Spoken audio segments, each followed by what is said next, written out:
இருவர்தான் ராமனின் பிள்ளைகளா? என்னால் ஒரு வீரனாக ஏற்றுக்கொள்ள முடியாது. பரிதாபத்திற்குரிய வனவாசி. அந்த வனவாசி என் தந்தை கும்பகர்ணனை கொன்றிருக்கிறார். இந்த உலகம் அவனை மாவீரன் என்கிறது. இது வேடிக்கையிலும் வேடிக்கை. அசுரர்களின் சக்தி என்னவென்பதை தெரியப்படுத்துகிறேன். நான் அந்த ராமனை போல் சதிகாரன் அல்ல.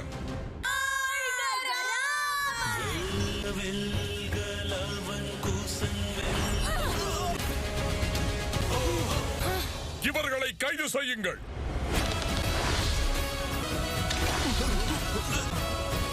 யாருடைய பெயரை நீ இழிவாக கூறுகிறாயோ அவரை எப்படி அழைக்க வேண்டும் என்று உனக்கு நாங்கள் சொல்லித் தருகிறோம்.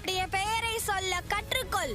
ரகுகுலத்தின் மாணிக்கம், கௌசலை ஈன்றெடுத்த அயோத்தியின் மன்னன் தசரதன். இன்று உனக்குள் இருக்கும் மாணவம் போல்தான் அன்று உன்னுடைய முன்னோர்கள் மரணத்தை தழுவினார்கள். அந்த இலங்கை வேந்தன் உயிர் பிரியும் தருவாயில் ராமா என்று கூறிதான் உயிரை விட்டார். நினைத்தால் ஒரே ஒரு அம்பில் உன்னுடைய வாழ்க்கையை முடித்து விட முடியும். ஆனால் அப்படி செய்ய மாட்டோம்.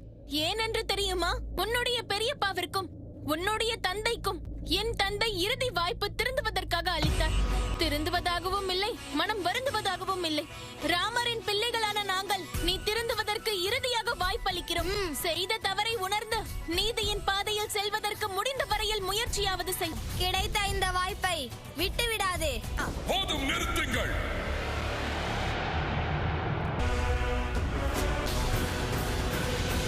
நீங்கள் என்னை வீழ்த்தி விட்டால் என்னுடைய அனைத்து அசுர சேனைகளும் நாள் முழுவதும் அந்த விபீடனனோடு சேர்ந்து உங்கள் தந்தை ராமனுக்கு சேவை செய்யும். ஒருவேளை நான் உங்கள் இருவரையும் வீழ்த்தி விட்டால் உங்களுடைய அயோத்தி நகரம் எனக்கு சொந்தமாகிவிடும். நீங்களும் துணிவோடு சண்டையிடுங்கள்.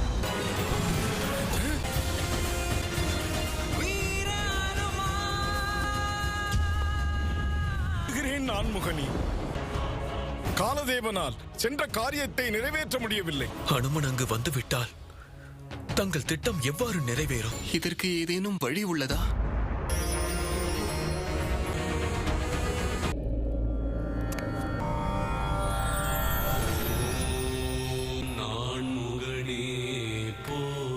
நான்முகனே, தாங்களே வந்துள்ளீர்கள். என்னவென்று கூறுங்கள். பெரும் குழப்பத்தில் இருக்கிறோம். எனக்கு வந்திருக்கும் குழப்பத்தை தாங்களும் அறிவீர்கள். அதே குழப்பம்தான் உங்களையும் வாட்டுகிறது. அனுமான் இங்குதான் வந்து கொண்டிருக்கிறான். அவன் உயிராக உங்களைத்தான் நினைக்கின்றான். ஆனால் தங்களுடைய உயிர் நீதிமயமானது. குவனனுக்கு அவன் விரும்பிய மரணத்தை அளித்தீர்களோ? நீதியின் சோதியை சுடர்விட்டு எரிய செய்ய தேவி சீதா உயிரை தியாகம் செய்தார்களோ? அடிக்கும் வகையில் காலச்சக்கரத்திற்கு உதவும் வகையில் புதிய யுகத்தை வரவேற்க வேண்டும். தாம் தான் துவக்கி வைக்க வேண்டும். அடுத்த அவதாரத்தை எடுத்து உலகில் உள்ளவர்களுக்கு அவர்கள் எண்ணத்திற்கு புதிய பாடத்தை தர வேண்டும். அனுமன் தங்களோடு இருக்கும் வரை இவை எதுவும் நிறைவேறாது. உங்கள் கையில்தான் உள்ளது. அழைத்தீர்களா பிரபு? ஹனுமான், நான் உன்னிடம் பேச விரும்புகிறேன். தங்களுடைய இந்த பக்தனுக்கு அவ்வளவு மரியாதை தேவையில்லை. உங்கள் நினைத்தவுடன் வந்து விடுவேன். ஆனால் ஏனோ என்று என் மனம் வேதனையில் உள்ளது.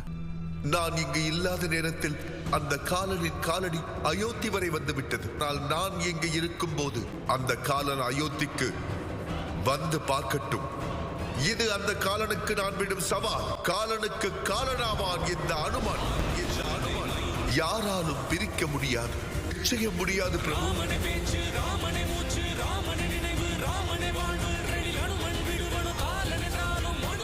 நியதியை எவராலும் மீற இயலாது. அதன்படி வாழ்ந்துதான் ஆக வேண்டும்.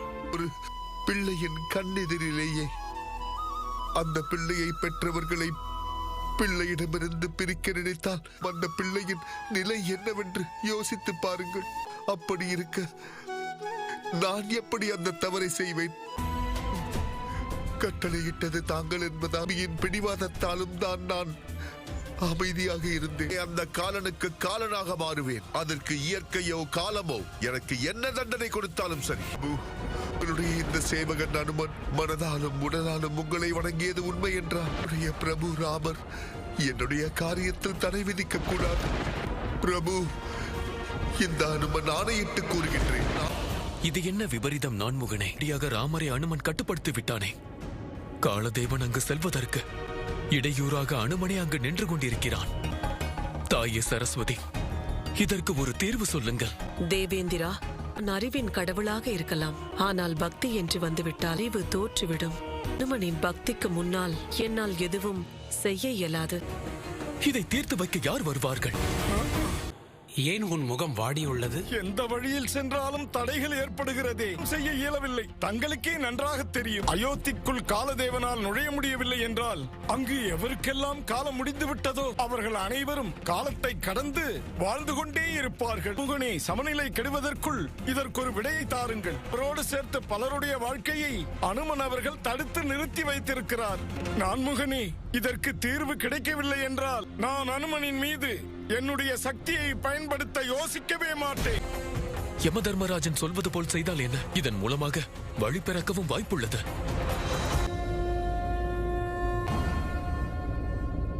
அனுமன் அவன் பிடிவாத குணத்தில் உறுதியாக இருக்கிறான். நாமும் பிடிவாதமாக நம் கடமையை செய்யத்தான் வேண்டும்.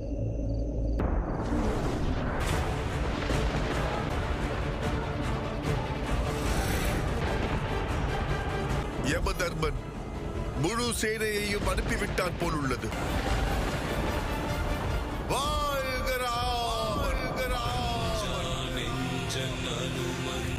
யமதர்மரே, உங்களிடம் வேண்டி கேட்டுக் கொள்கிறேன், தூதர்களை திரும்ப பெற்றுக் கொள்ளுங்கள். இல்லையே இந்த ராம பக்தன் அனுமனின் கோபத்தை உங்களால் அல்ல எவராலும் தாங்கிக் கொள்ள முடியாது. இருப்பினும் யமதர்மராஜனின் கட்டளைக்கு கட்டுப்பட்டுள்ளோம். எத்தனை தடை வந்தாலும் காரியத்தை முடிக்கத்தான் எங்களுக்கு உத்தரவு. தங்களிடம் வேண்டி கேட்டுக் கொள்கிறேன், இயற்கைக்கு எதிராக தாங்கள் நடந்து கொள்வதை நிறுத்திவிடுங்கள். நீங்கள் பிடிவாதம் பிடிக்கத்தான் செய்வீர்கள் என்றால் நாங்கள் எங்கள் கடமையை செய்துதான் ஆக வேண்டும். அயோத்திக்கு ஆபத்தை ஏற்படுத்துவீர்களா? என் பிரபு ராமருக்கு துன்பத்தை ஏற்படுத்துவீர்களா? இந்த அனுமன் இருக்கும் போதா?